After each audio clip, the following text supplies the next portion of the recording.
No começo era o caos.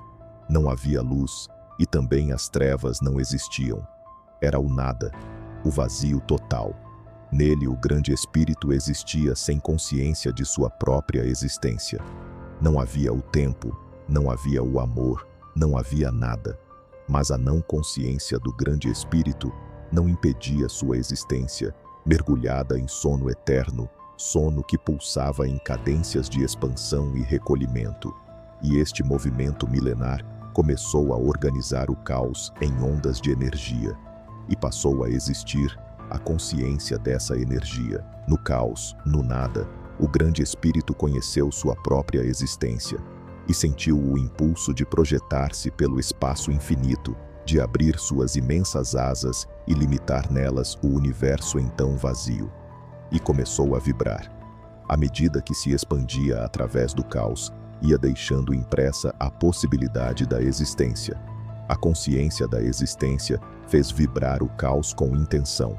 Formou-se uma energia que se foi reunindo em negros agrupamentos, e assim surgiu Nyx, a noite.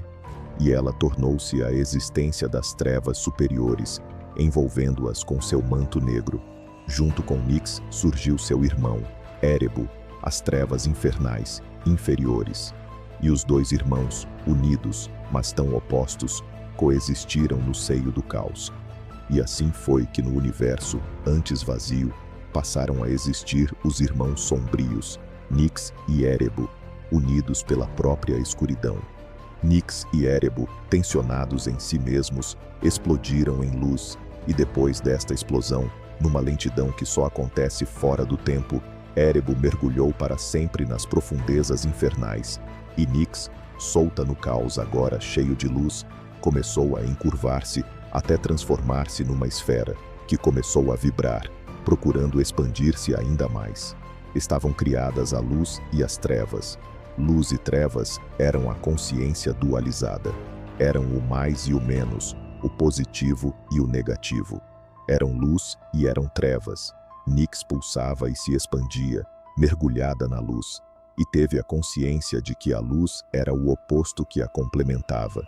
E na tentativa de expansão, na tentativa de tornar-se una com o éter luminoso, a esfera em que havia se transformado partiu-se ao meio e as duas metades se separaram. Do esforço único dessa separação nasceu Eros, o amor. Amor-energia, amor ígneo que ocupou o nada, impregnou o universo despertando a semente da vida. O amor uniu por fim a luz e as trevas. As duas metades de Nyx converteram-se, uma na abóbada celeste, Urano, e a outra na terra, Geia. Geia continha em si as densas partículas do mundo físico e as mais sutis do mundo astral, e quanto mais consciência tinha de si mesma, mais promovia as transformações iniciais de sua existência física. No mundo astral, Geia começou a modelar um corpo para si mesma, um corpo que pudesse caminhar pela luz, mover-se agilmente e observar em suas viagens a formação da matéria no mundo físico, a Terra. Uma terra primordial que começava a se formar, a se comprimir ou a se afastar.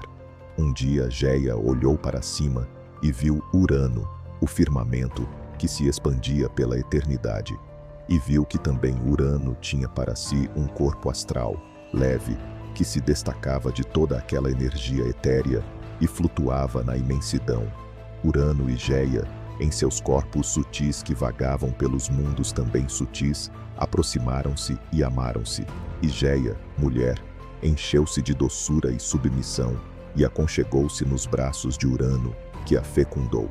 No mundo físico, a terra tornou-se a virgem pronta a ser penetrada por uma chuva que ainda não tinha acontecido, e a ser rasgada por um arado que um dia seria criado por algum ser humano que ainda não existia, nem mesmo nos pensamentos do grande espírito. No mundo astral, Geia tornou-se mãe. Deste parto magnífico nasceram as forças da natureza e que também iriam se manifestar no mundo físico. Eram os titãs, e foram 6 em número, e eram as titânidas, que também foram 6.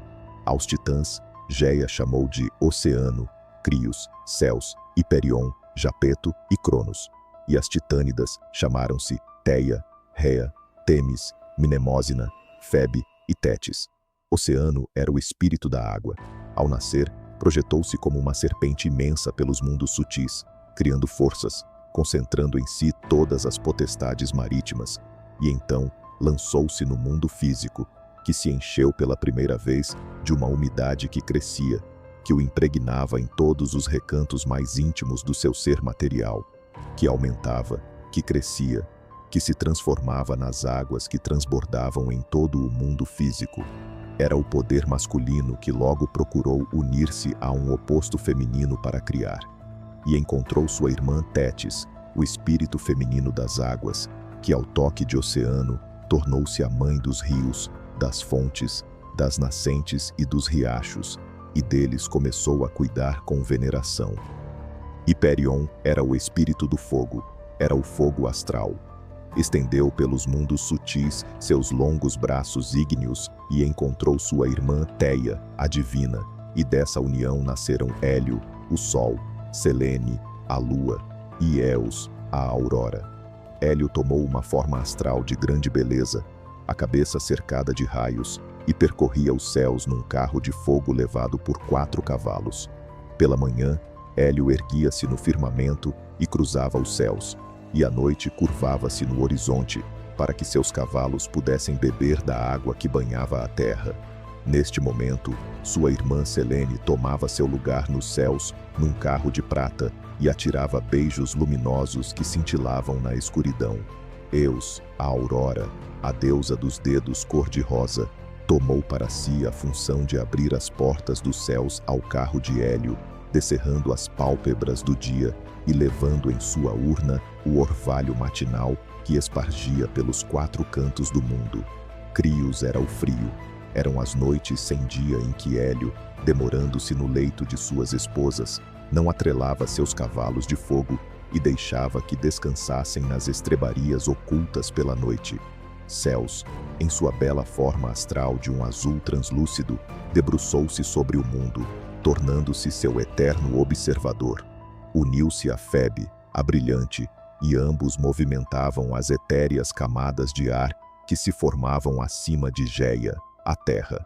Mnemósina expandiu-se pelo espaço infinito e transformou-se na memória do universo, no plasma onde foram gravados todos os acontecimentos passados e onde seria impresso tudo aquilo que ainda estava para acontecer, tanto no mundo dos deuses como no mundo dos seres humanos, cuja semente primeira ainda nem mesmo existia.